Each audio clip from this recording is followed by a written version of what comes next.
Bonsoir à tous, j'aime beaucoup ce rendez-vous comme tous les soirs de la semaine où on se retrouve pour partager ensemble notre passion des plantes, du jardin, de la botanique, du jardinage, de la nature.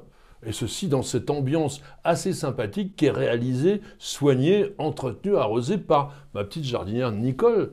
Petite jardinière qui est aussi notre opératrice principale, puisque comme vous le savez, elle est actuellement derrière la caméra pour enregistrer toutes les images vidéo de cette émission. Et vous êtes bien sur News Jardin TV, la chaîne qui vous permet de progresser de jour en jour dans la connaissance de la botanique, des plantes, du jardin. Et nous avons ce soir l'immense plaisir avec Nicole de vous recevoir pour le numéro 349 de notre émission journalière Le Quotidien du Jardin. Cette émission qui est réalisée avec vous, par vous, pour vous. Et ceci grâce à vos questions, puisqu'elle consiste à ce que je réponde justement à toutes vos interrogations. Surtout, n'hésitez pas à continuer à nous contacter, soit par le mail contact@newsjardintv.com pour nous envoyer des photos. Vous avez bien entendu la disponibilité de toutes nos vidéos sur notre site internet www.newsjardintv.com et là, vous pouvez aussi nous écrire. Et sans oublier, évidemment, la chaîne YouTube sur laquelle vous postez vos commentaires et nous vous en remercions. Et pourquoi pas, bien sûr, vos questions. Avec Nicole, nous regardons tout cela très soigneusement et nous retenons les questions qui semblent avoir un intérêt pour un maximum de personnes. Et ce soir, c'est celle de MK Mika 7010 qui nous dit « J'attends avec impatience une vidéo sur les orchidées Cambria. Merci !» Elle nous a mis plein de petits après son merci.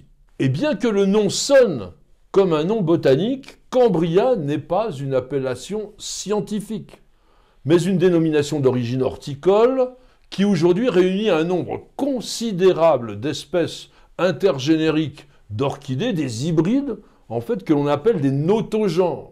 Quand deux plantes différentes ont été croisées et ont donné un résultat, le nom de la plante, qui commence toujours par un X, qui veut dire hybride, eh bien, c'est un notogenre. Et aujourd'hui, les Cambria constituent le deuxième groupe d'orchidées les plus vendus, après, bien sûr, les Phalaenopsis. Il faut bien avouer qu'aujourd'hui, Cambria est devenu une sorte de fourre-tout pour désigner tous les hybrides intergénériques ayant une parentèle avec les Odontoglossum. Mais attention, ce genre aujourd'hui est invalide, il a été réuni avec les Oncidium. Vous allez voir, c'est un pataquès invraisemblable, je vais essayer d'être assez clair pour que vous compreniez. Parce que l'histoire, elle est quand même intéressante, même si elle est tarabiscotée, et sujette aussi pour certains à controverse. Nous remontons le temps et nous voici le 31 mai 1904, l'horticulteur belge Charles Wülsteke, qui est spécialiste des plantes tropicales, présente dans une grande exposition annuelle d'orchidées à Londres un hybride. Et cet hybride est un croisement entre Odontoglossum pescatorei, comme on l'appelait à l'époque, aujourd'hui il est devenu Oncidium nobile, et il l'a marié avec Cochleoda neosliana, qui aujourd'hui s'appelle Oncidium neoslianum, et il la présente sous le nom de X hybride Odontioda, ce qui veut dire Odontoglossum croisé par Cochleoda, Wülstekerae, de son nom. Et la plante est extrêmement remarquée à l'époque, elle est originale, inconnue. Mais ce succès ne satisfait pas Charles Wülsteke qui continue ses croisements et quelques années plus tard, il multiplie son Odontioda avec Miltonia vexillaria, qui aujourd'hui s'appelle Miltoniopsis vexillaria. Et il obtient un nouvel hybride qui crée la sensation et que l'on appelle à l'époque Wülstekerae insignis, et ceci dans la publication de référence The Orchid Review en mars 1911. Et à l'époque, les règles de la nomenclature stipulaient que les hybrides intergénériques à base de 3 genres ou plus devaient recevoir le nom d'une personne ayant un lien avec les orchidées et y ajouter le suffixe, c'est-à-dire la syllabe finale, ara. Wülsteke étant le créateur de la plante, elle a été logiquement appelée Wülstekeara. Et aujourd'hui, on devrait dire Oncidopsis. Je ne sais pas si vous vous y retrouvez, mais c'est pas terminé.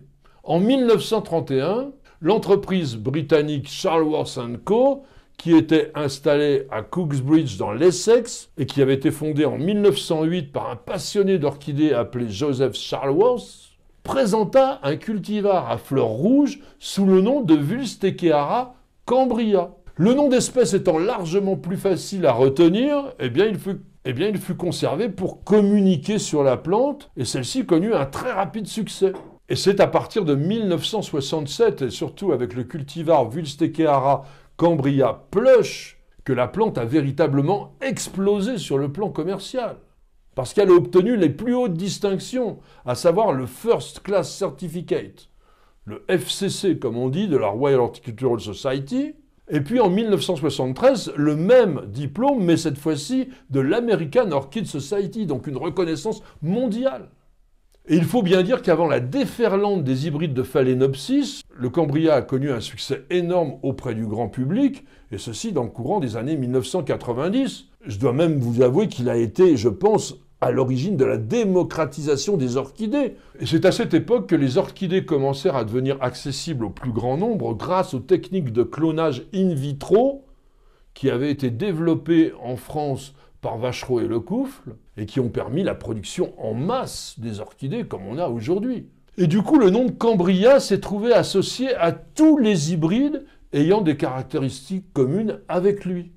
Et ces Cambria sont des orchidées qui mesurent entre 20 et 50 cm de haut, caractérisées par une croissance assez rapide, sympodiale, c'est-à-dire qu'elles se développent à partir de bourgeons latéraux et non par une tige centrale. Elles ont des pseudobulbes ovoïdes et puis des longues feuilles rubanées assez souples. Les hampes florales, qui selon les hybrides mesurent entre 40 cm et jusqu'à 1 mètre de long, portent des fleurs étoilées et qui ont un grand labelle. Vous savez, cette espèce de lèvre plate, caractéristique des orchidées, qui est ondulée, voire frisotée. Et les couleurs sont extrêmement variables. On va dire qu'on trouve tout, du rouge, du violet, du rose, du jaune, du brun, du blanc, et ceci en mélange. Une seule teinte est inexistante, c'est le bleu. Et puis les Cambria doivent leur succès à leur facilité de culture.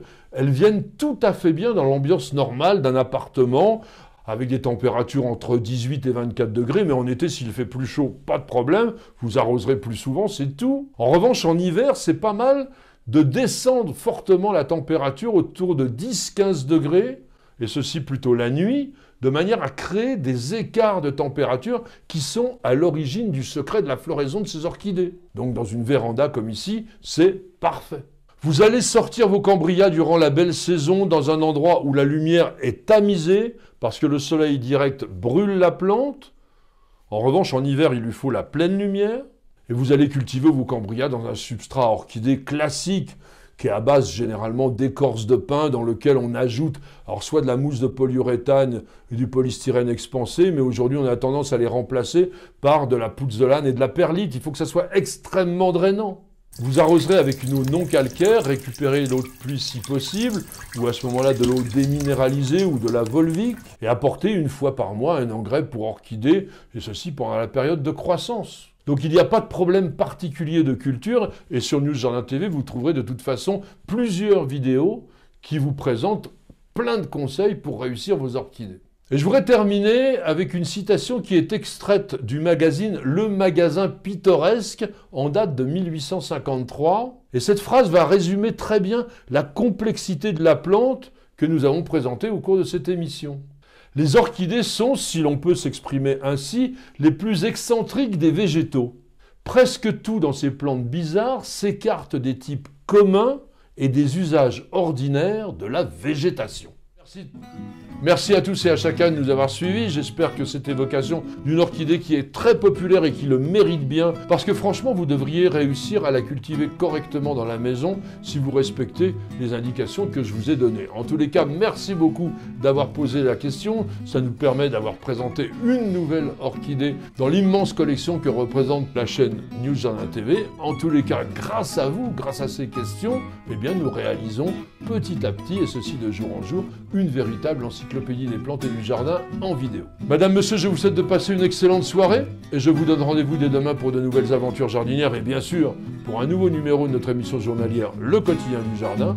C'est sur News Jardin TV et nulle part ailleurs.